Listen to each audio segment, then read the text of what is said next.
Good morning. We are extremely pleased that you are here. It is good to come together for the purpose of co-creating. Do you agree? Yes. Co-creating at its best, yes? Yes. You are knowing what you're wanting, more or less. It moves about a bit, doesn't it? Yes. Are you enjoying the evolution of your desire? Yes. Yes.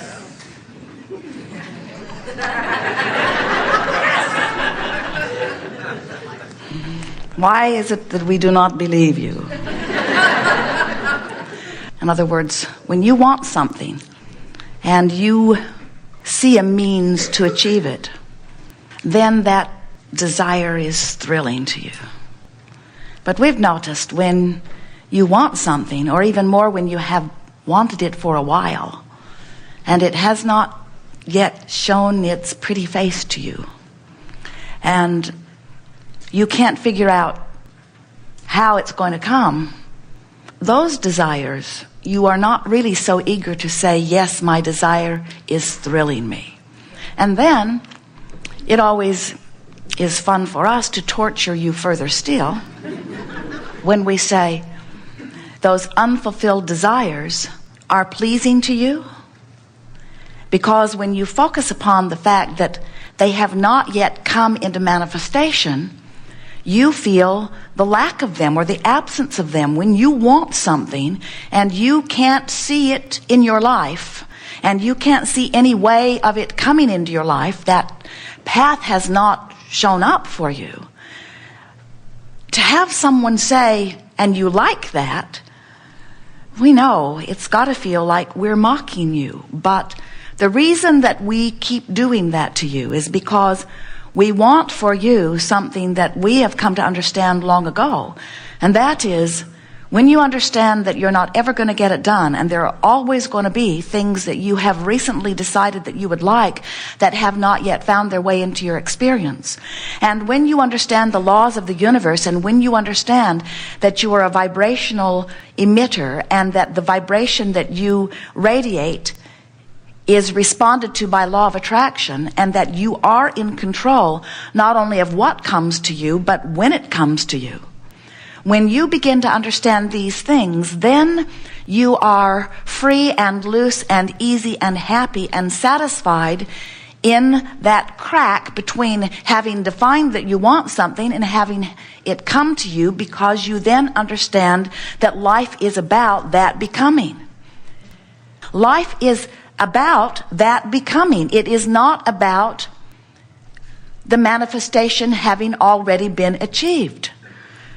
There will always be manifestations coming to you, but they are only the platform from which you will launch another and another and another and another. And if you're unhappy at all for any reason in the not yet fulfilled part of a desire, then you cannot ever really truly be happy, because there's always going to be something unfulfilled. You see that in yourself, and it's more easy to see with others when you see so much wonderful life that you are living, and yet you find yourself complaining about this last thing that you're really wanting. And people who are watching you sometimes, who cannot feel the contradiction in your vibration, which is responsible for your negative emotion, look at you and say, oh, you're just a selfish bugger. You never get enough. Your mother said that to you sometimes, didn't she? Is there no end to what you want? Are you never satisfied? As if the answer should be yes. And the answer should not be yes. Tell that to your mother as soon as you see her. No, mother, I am not satisfied. I will never be in a place where I will say, there, no more wanting for me. And you can back that up if you want to by saying to her, the entire universe is established to keep those of us out here on the leading edge still reaching for more. That's what puts the eternalness in eternity. In other words, this contrasting environment in which you are focused will always give birth to another new desire. And what we wish for you is that you'll stop freaking out in the interim. That in that crack between having launched a desire and having closed the vibrational gap enough that it can manifest, that in that crack you are enjoying the journey, that you are understanding that it is molding the clay. Can you imagine an artist in front of her canvas, just ornery as she can be because it's not finished yet? How are you doing? Oh, terrible, it's not finished. Well, how long does it usually take you to paint something like this? Months.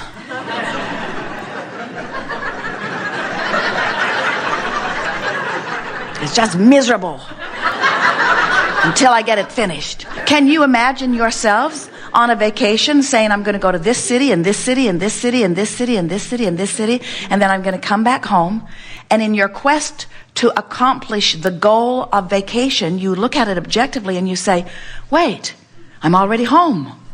Why go?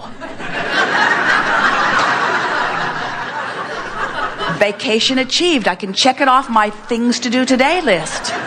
No point in putting myself through all that trouble of going to all of those places when I'm just going to end up back home. And we say, how did you get so ended oriented? How did you get so I must have the manifestation? When did you lose your zest for the joy of the journey?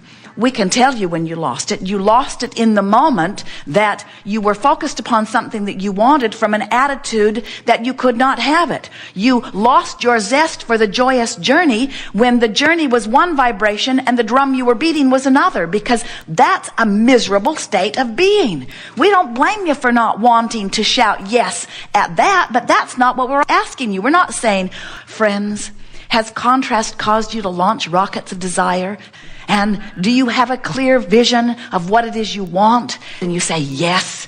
And then the next question we never ask is, and are you constantly observing where you now stand in relationship to it and noting how far away your destination is? That's not what we're asking. We're saying, have you launched rockets of desire through the contrast that you're living? And you say, oh boy, have I. And we say, and do you know that you have filled your vibrational escrow full of all kinds of wonderful things that are in the process of becoming for you? And you say, oh yes, that is life-giving. And then we say, and are you learning how to focus upon what is becoming? Are you making the best of things? Are you playing the positive what-if game? Are you looking for positive aspects? Are you notice the things that are working in your life? Are you filled with anticipation about the wonderful unfolding of this? And when the answer to those questions is yes, then you can, without any quibbling at all, you can say, I love my eternally incomplete self. I love my incomplete self because it is so fun to paint the picture.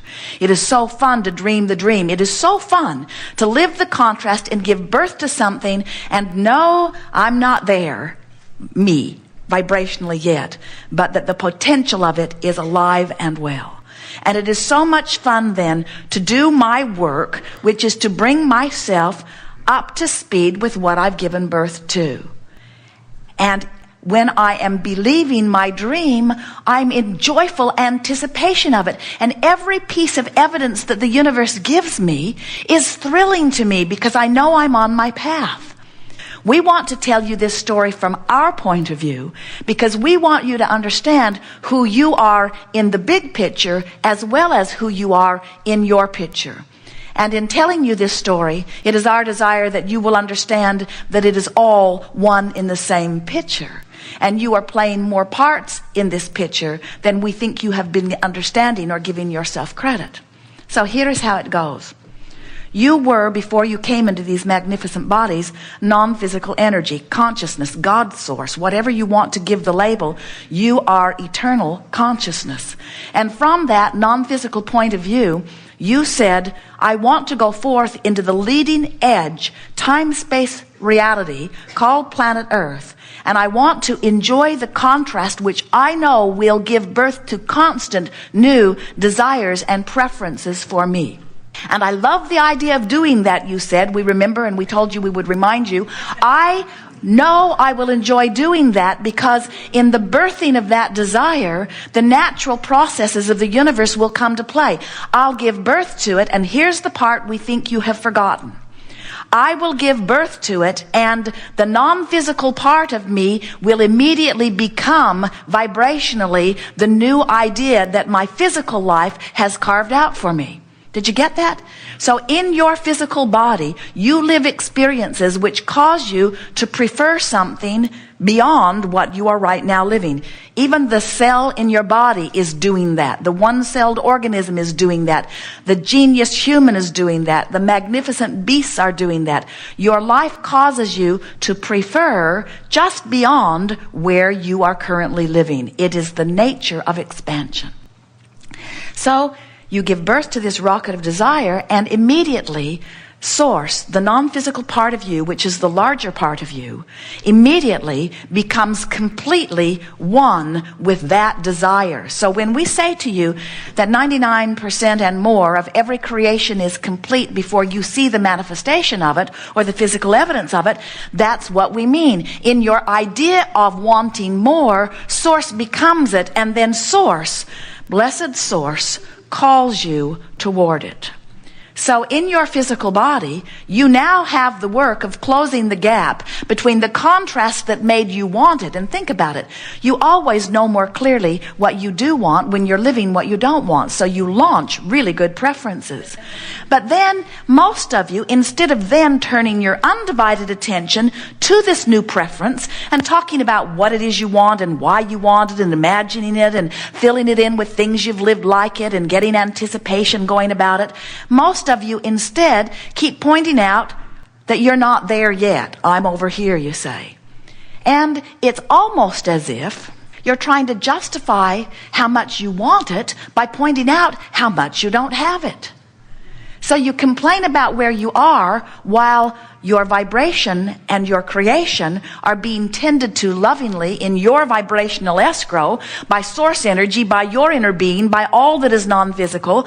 And that non-physical part of you is already living it, because the idea that you gave birth to is so understood vibrationally and so understood in terms of what is potential and what is possible that source energy embraces it and becomes it instantaneously. And your work is to close that gap. Your work is now to bring yourself into vibrational alignment with that new image. Now, the reason that we speak it to you in such clear terms is because we are wanting you then to understand that Source, who has already become this idea that you have launched, is calling you toward it. The question that this seminar is approaching is, can you hear the call? So, you might say, okay, I'll close that gap so that I can get what I want. And we would say, fine. But we would rather hear you say, I close that gap because the more I close it, the better I feel. And the better I feel, the more I am who I am. When you get into vibrational alignment with who you are, now you are living your fulfilled dream. You are fulfilling your reason for being. Now you are being the physical extension of source energy. Now everything's come into place for you. Now your life really begins. When you become one with the loving source that is you, and you deal with the details of life and keep concluding new improvements for you, that's exactly what you said you were coming forth to do. Some will say, toward what end? We say there is no end. I know, Abraham, but why would I want to do this? Because it feels good. No, really, why? I know it might feel good, but aren't I proving something? Aren't I earning something? Well, you're coming into alignment with who you are. You are fulfilling that intention to be the non-physical energy in this physical body. You are constantly becoming what you have become. And that's the phrase that we want you to leave here repeating to yourself. I must become what I have become. You get it? I must let myself become the full essence that my life has caused me to carve out for myself. Because nothing less will ever be satisfactory. You cannot hold yourself back from what life has caused you to become and be satisfied. Oh, you try. We see you try. You try to talk yourself out of it. And we try to talk you back into it. We are eager to talk with you about anything that is important to you. There is nothing off limits here. It will be a wonderful unfolding. We see this as co-creating at its best.